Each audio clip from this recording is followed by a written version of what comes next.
Hi students, இன்னைக்கு நாம பார்க்க போற டாபிக் 12ஆம் வகுப்பு பாடப்பகுதியிலிருந்து மனித நலன் மற்றும் நோய்கள் பாடப்பகுதியிலிருந்து வைரல் நோய்கள் வைரல் டிசீசஸ்.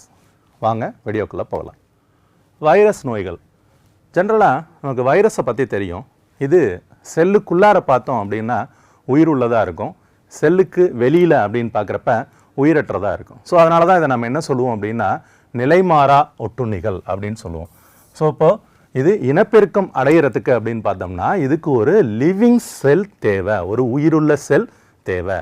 அப்போ இது வாழ்க்கை சுழற்சியை கம்ப்ளீட் பண்ணணும் அப்படிங்கிறப்ப நாம் உயிருள்ள செல் இதுக்கு தேவைப்படுது அப்படிங்கிறத நம்ம தெளிவாக புரிஞ்சுக்கணும். அடுத்து இதனுடைய வாழ்க்கை சுழற்சி உங்களுக்கு தெரியும்.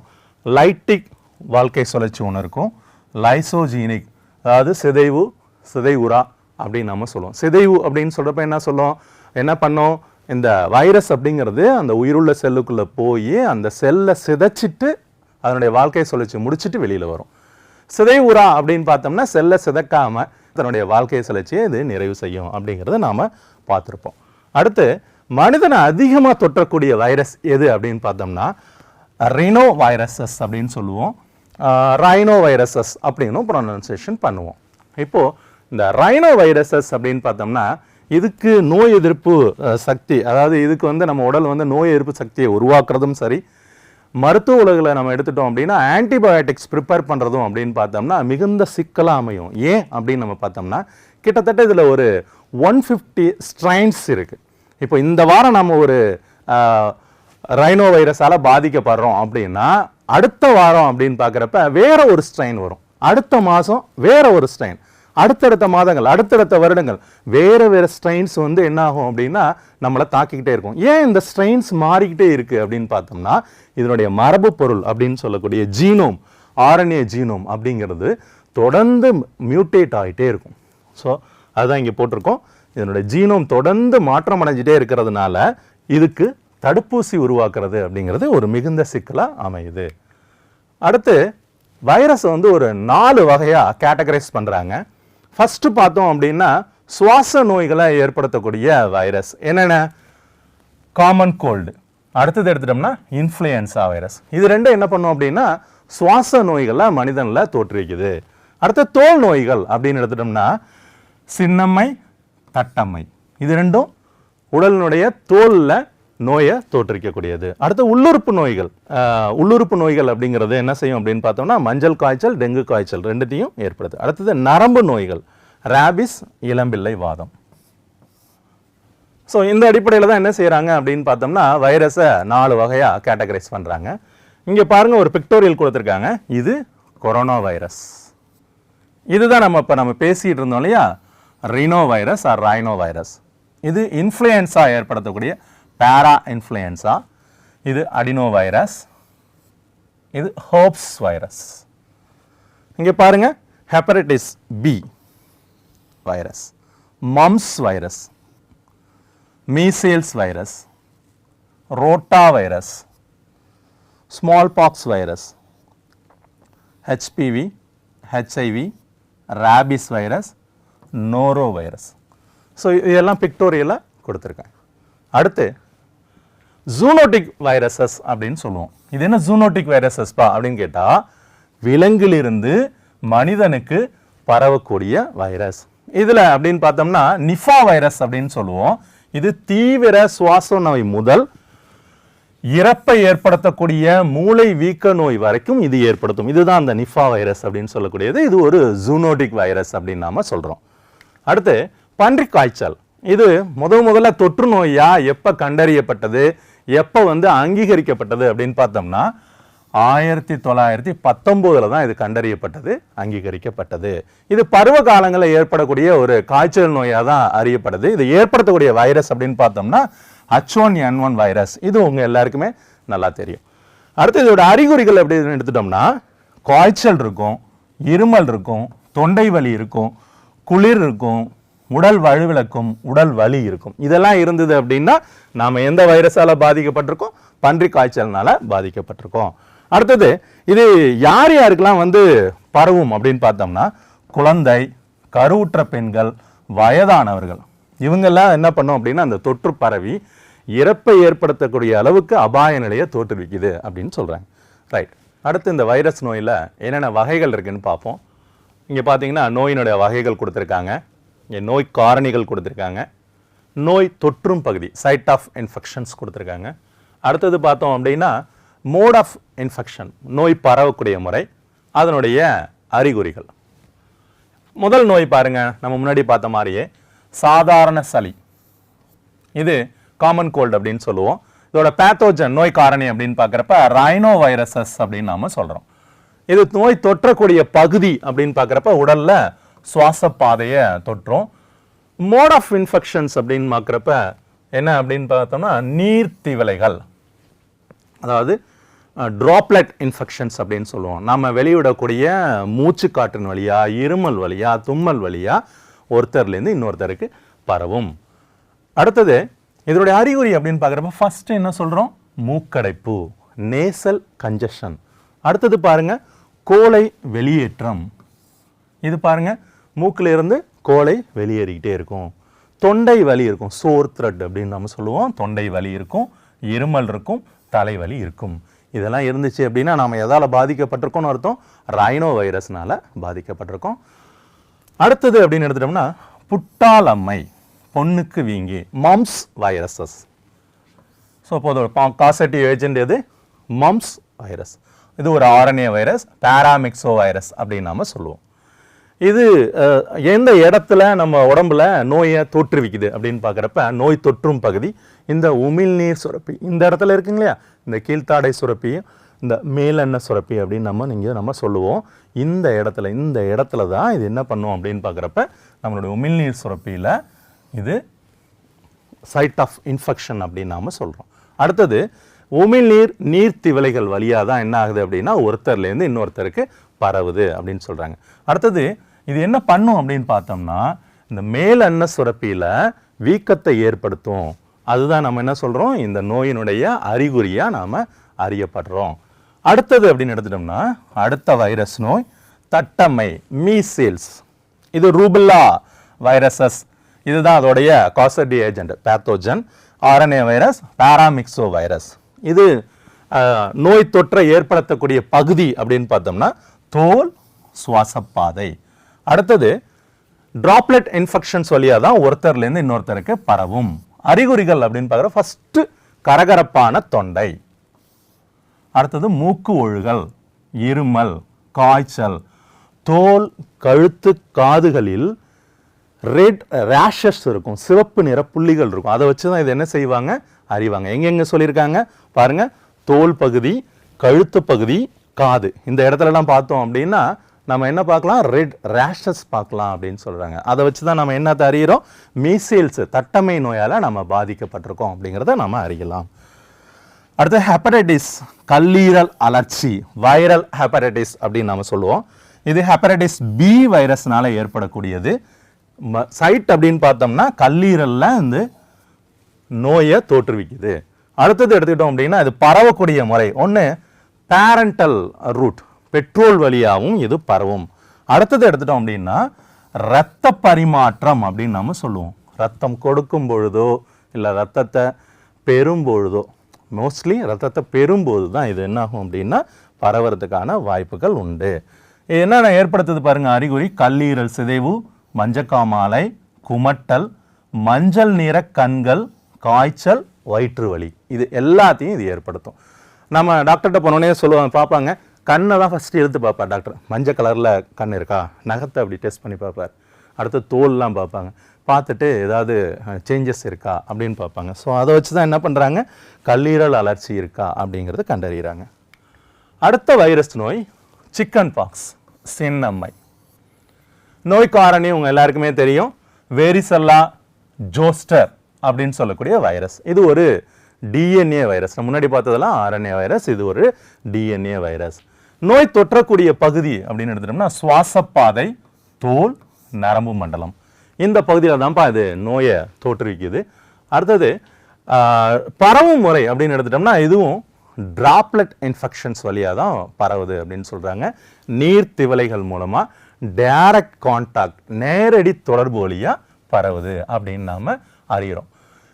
அறிகுறிகள் அப்படின்னு பார்க்குறப்ப ஒரு மைல்டு ஃபீவர் இருக்கும், லேசான ஒரு காய்ச்சல் இருக்கும்.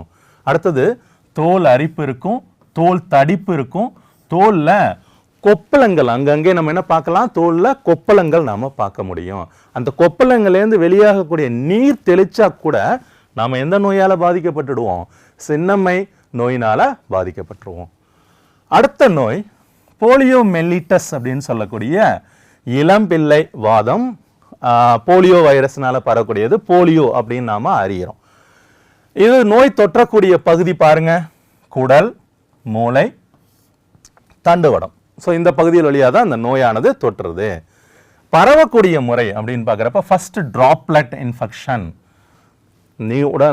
நீர் திவலைகள் வழியாக பரவுது. அடுத்தது வாய் வலி மலத்தொற்று, அதாவது நம்ம ஓரல் வழியாக contaminated through contaminated food through contaminated water, நாம் வந்து மலம் கலந்த உணவு வழியாவோ இல்லை மலம் கலந்த நீர் வழியாவோ இது என்னாகும் அப்படின்னா பரவும் அப்படின்னு சொல்கிறோம். அறிகுறிகள் பாருங்கள், ஃபஸ்ட்டு காய்ச்சல் இருக்கும், தசை விரைப்பு இருக்கும், தசை வழுவிழத்தல் இருக்கும், பக்கவாதம், சுவாச கோளாறு, இதெல்லாம் இதனுடைய அறிகுறியில் நாம் அறிகிறோம்.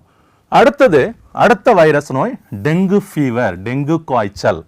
டெங்கு வைரஸ் உங்களுக்கு தெரியும், பிளேவி வைரஸ் அப்படின்னு சொல்லுவோம், இல்லைனா 1,4 வைரஸ் அப்படின்னு நாம சொல்றோம். சரிங்களா?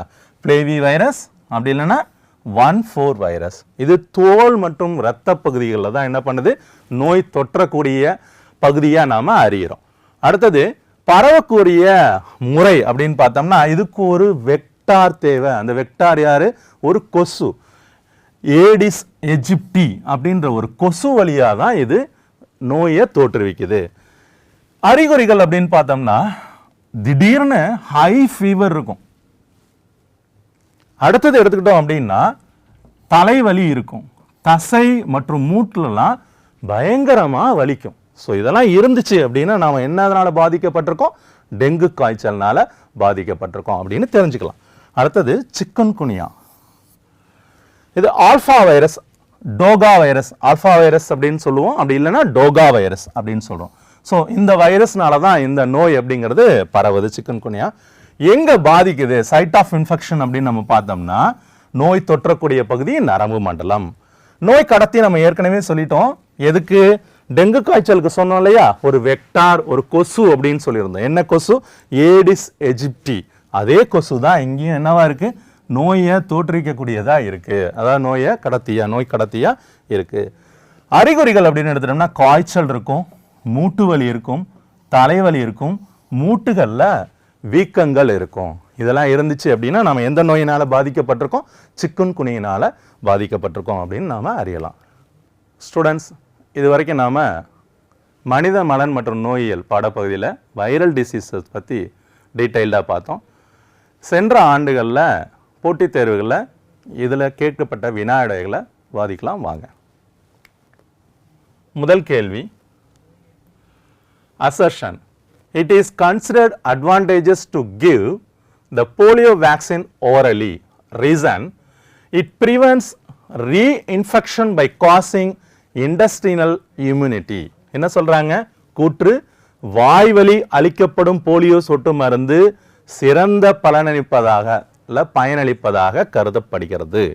காரணம், இது மீண்டும் ஏற்படும் நோய் தொற்றினை தடுக்க சிறுகுடல் சார்ந்த நோய் தடைக்காப்பினை ஏற்படுத்துகிறது. நம்ம எப்படி புரிஞ்சுக்கணும்னா மேம்படுத்துகிறது அப்படின்னு புரிஞ்சுக்கணும். இது எய்ம்ஸ் 1994 கேட்டிருக்காங்க. என்ன சொல்லியிருக்காங்க பாருங்க, கூற்று காரணம் இரண்டும் சரி, காரணம் கூற்றுக்கு சரியான விளக்கம் ஆகும். பி, காரணம் கூற்று இரண்டும் சரி, காரணம் கூற்றுக்கு சரியான விளக்கம் அல்ல. சி, கூற்று சரி, காரணம் தவறு. டி, கூற்று காரணம் இரண்டும் தவறு. ஸ்டூடெண்ட்ஸ், எது ஆன்சராக இருக்க முடியும்?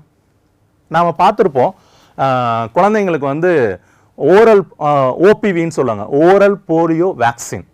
ஒரு 3 டோசஸ் கொடுப்பாங்க குழந்தைங்களுக்கு. பார்த்தோம் அப்படின்னா இந்த ஜனவரி மந்த்து, பிப்ரவரி மந்த்து, இந்த மாதம் கடைசியில் என்ன பண்ணுவாங்க, குழந்தைங்களுக்கு வந்து போலியோ சிறப்பு சொட்டு மருந்து முகாம் அப்படின்னு சொல்லிட்டு வாய் வழியாக அந்த சொட்டு மருந்து, இதுனா ஒரு லைவ் அட்டென்யூட்டட் வேக்சின் அப்படின்னு நம்ம சொல்லுவோம்.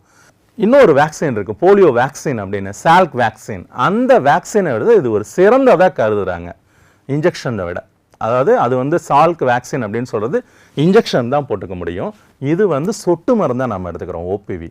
அப்போது இது ரெண்டில் எது சார் பெஸ்ட்டு அப்படின்னு கேட்டிங்கன்னா, ஊசியா சொட்டு மருந்தா? சொட்டு மருந்து தான் பெஸ்ட்டு. ஏன்னா இது ஒரு 95% சிறந்த தடைக்காப்பை, நோய் தடைக்காப்பை நமக்கு அளிக்குது அப்படின்னு சொல்லியிருக்காங்க. ஸோ அப்போ இந்த கொஸ்டினில் என்ன சொல்லியிருக்காங்க, வாய் வழியாக அளிக்கப்படக்கூடிய போலியோ சொட்டு மருந்து சிறந்தது அப்படின்னு சொல்லியிருக்காங்க. ஏன்னா இது என்ன பண்ணுது, இண்டஸ்ட்ரியல் இம்யூனிட்டியை வந்து என்ன பண்ணுது, மேம்படுத்துது அப்படின்னு சொல்லியிருக்காங்க. இப்போ நான் சொன்னதுலேருந்தே உங்களுக்கு தெரிஞ்சிருக்கும், ஆப்ஷன் ஏ தான் இதுக்கு சரியான விடையாக இருக்க முடியும். கூற்று காரணம் இரண்டும் சரி, காரணம் கூற்றுக்கு சரியான விளக்கம் ஆகும். மற்ற மூணும் என்னவா இருக்க முடியும், தவறான விடைகளாக தான் இருக்க முடியும். இது காரணம் கூற்று இரண்டும் சரி, காரணம் கூற்றுக்கு சரியான விளக்கம் அல்ல. கூற்று சரி, காரணம் தவறு, கூற்று காரணம் இரண்டும் தவறு. நம்ம ஆப்ஷன் ஏ சொல்லியிருக்கோம். வாங்க ஆன்சர் சரியான்னு செக் பண்ணலாம். நம்ம சொன்ன மாதிரியே சரியான விடை ஆப்ஷன் ஏ, கூற்று காரணம் இரண்டும் சரி, காரணம் கூற்றுக்கு சரியான விளக்கம் ஆகும். தவறான விடைகள் B, C and D. Second question, assertion, calamine lotion is recommended for applying on chickenpox rashes. Reason, it gives relief by attenuating the chickenpox viruses.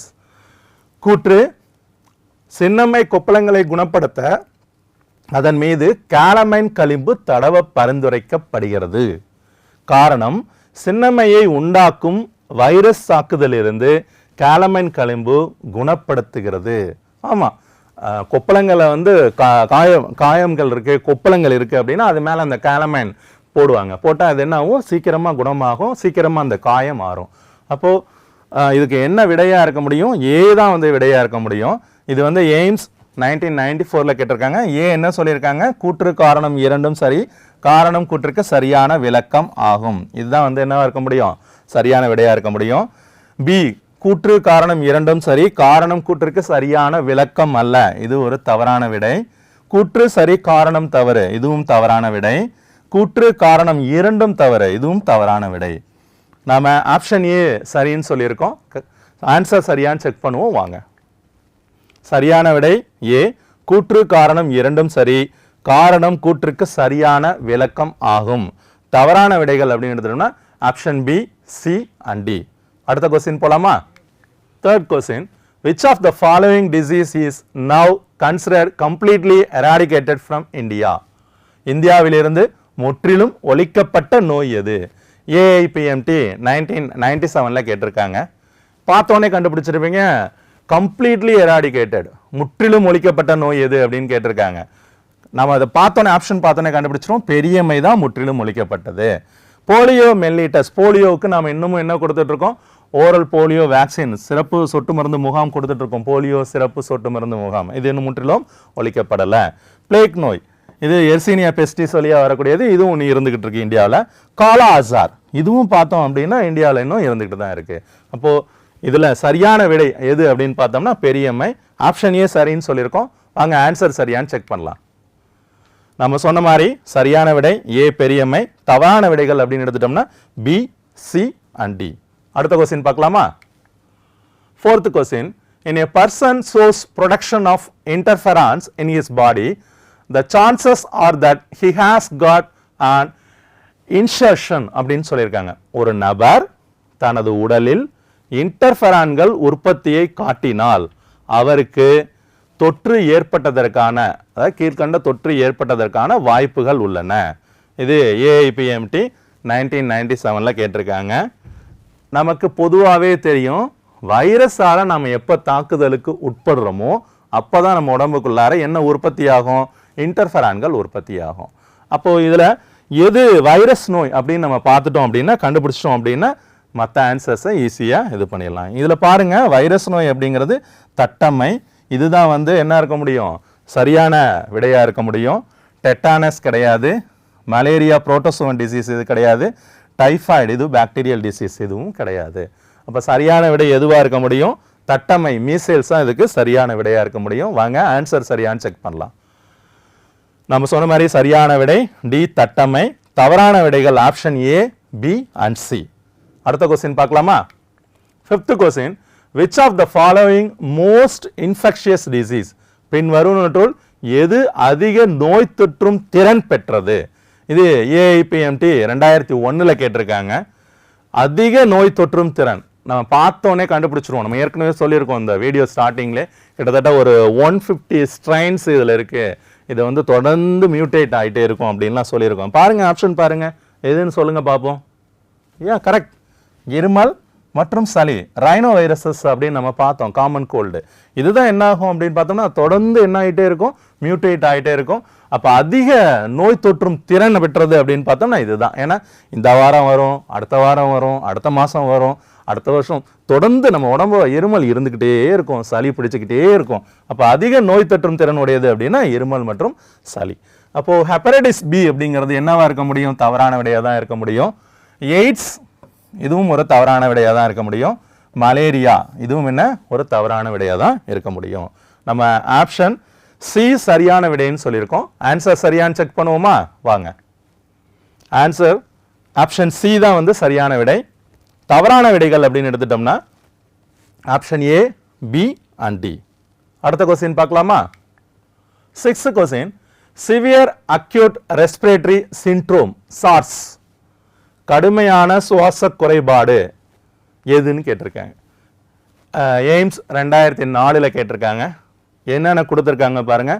உருமாற்றம் அடைந்த நிமோகாக்கஸ் நிமோனியாவால் உருவாகிறது. இது நிமோனியா வைரஸா அப்படின்னு எடுத்துட்டோம்னா சார்ஸ் இல்லை. இது ஆக்சுவலாக உருமாற்றம் அடைந்த சாதாரண சளி வைரஸாக என்ன ஆயிருக்கு, மியூட்டேட் ஆகிருக்கு. மியூட்டேட் ஆகி என்ன வைரஸாக இருக்கு, கொரோனா வைரஸாக வந்து ஒரு மிகப்பெரிய தாக்கத்தை ஏற்படுத்திட்டு போணுச்சு. அப்போ அது சாதாரண சளிக்கான ரைனோ வைரஸ் வகை குடும்பத்தை தான் சார்ந்தது. அதுதான் அந்த கொரோனா வைரஸ் அப்படின்னு நம்ம சொல்கிறோம். இப்போ இது ஆப்ஷனில் எது சரின்னு பாருங்க. ஆப்ஷன் பி சரியான விடையாக இருக்கிறதுக்கு வாய்ப்புகள் உண்டு. ஆப்ஷன் ஏ தவறான விடை. ஆப்ஷன் சி பாருங்க, இது ஒரு தீவிரமான ஆஸ்மாவின் வடிவம், இதுவும் தவறான விடை. டி பாருங்க, சைவ உணவு உண்பவர்களை விட அசைவ உணவு உண்பவர்கள் அதிக அளவில் பாதிக்கப்படுகின்றனர். இது கண்டிப்பா என்னவா இருக்க முடியாது, ஆன்சரா இருக்கிறதுக்கு வாய்ப்புகள் இல்லை. நம்ம எது ஆன்சர்னு சொல்லியிருக்கோம், ஆப்ஷன் பி சொல்லியிருக்கோம். ஆன்சர் சரியான்னு செக் பண்ணுவோமா, வாங்க. சரியான விடை பி, உருமாற்றம் அடைந்த சாதாரண சளி கொரோனா வைரஸால் உருவாகிறது. தவறான விடைகள் அப்படின்னு எடுத்துட்டோம்னா option A, C and D. அடுத்த கொஸ்டின் பார்க்கலாமா. Common cold is not cured by antibiotics because it is, ஜலதோஷம் நுண்ணுயிரி எதிர்ப்பிகளால் குணப்படுத்தப்படுவது இல்லை, ஏனெனில் அது. இது AIPMT 2011 கேட்டிருக்காங்க மெயின் எக்ஸாம்ல. ஆப்ஷன் என்னென்ன கொடுத்துருக்காங்கன்னு பார்ப்போமா, வாங்க. இது ஒரு தொற்று நோய் அல்ல. ஃபர்ஸ்ட் பாயிண்ட்லேயே ஃபர்ஸ்ட் விக்கெட் அவுட்டு இல்லையா, இல்லை, இது தவறான விடை. அடுத்தது பாருங்க, இது வைரஸால் ஏற்படுகிறது. ஆமாம், ஜலதோஷம் நுண்ணுயிரி எதிர்ப்பினால் குணப்படுத்த முடியலங்கிறதுக்கு நம்ம ஸ்டார்டிங்லேயே நம்ம சொல்லிட்டோம். 150 ஸ்ட்ரெயின்ஸ் இருக்கு, என்னோட ஜீனோம் தொடர்ந்து மியூட்டேட் ஆகிட்டே இருக்கு. அதனால நம்ம உடல் நோய் தடைக்காப்பு மண்டலமும் சரி, வெளியில் மெடிக்கல் ஃபீல்டில் ஆன்டிபயோட்டிக்ஸ் ப்ரிப்பேர் பண்ணுறதும் சரி, ஒன்றுக்கும் ஜீனோம் மாறிக்கிட்டே இருக்கிறதுனால நம்மளால் என்ன பண்ண முடியல, ஆன்டிபயோட்டிக்ஸ் ப்ரிப்பேர் பண்ணவும் முடியல. உடல் நோய் எதிர்ப்பு சக்தி மண்டலமும் பார்த்தோம்னா தொடர்ந்து இந்த ஜலதோஷ வைரஸோட ரைனோ வைரஸோட போராடிக்கிட்டே கிடக்கு. அப்போது ஆப்ஷன் பி தான் என்னவா இருக்க முடியும், சரியான விடையாக இருக்க முடியும். வைரஸால் ஏற்படுகிறது, காஸ்டு பை வைரஸ். சி பாருங்க, கிராம் பாசிட்டிவ் பாக்டீரியாவால் ஏற்படுத்தப்படுகிறது. இது நம்மளை ஒரு கொஞ்சம் குழப்பத்தை ஏற்படுத்துறதுக்காக சொல்லியிருக்காங்க, இல்லை, தவறான விடை.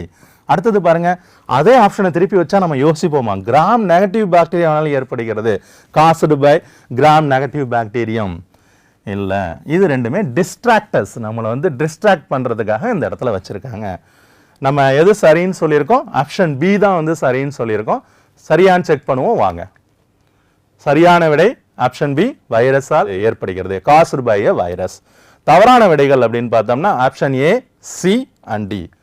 ஸ்டூடெண்ட்ஸ், இன்னைக்கு நாம ஹியூமன் ஹெல்த் அண்ட் டிசீஸ் பாடப்பகுதியிலிருந்து வைரல் டிசீசஸ், வைரஸால் இந்த நோய் தோன்றக்கூடிய முறைகள் என்னென்ன, வைரஸ்னால என்னென்ன நோய்கள் மனிதனுக்கு ஏற்படுது, என்னென்ன தாக்கத்தை ஏற்படுது அப்படின்னு சொல்லி நம்ம டீட்டெயில்டாக பார்த்தோம். இந்த கான்செப்ட் உங்கள் எல்லாருக்கும் தெளிவாக புரிஞ்சிருக்கும்னு நம்புகிறேன். மீண்டும் அடுத்த ஒரு கான்செப்ட் வீடியோவில் உங்களை சந்திக்கிறேன். நன்றி, வணக்கம்.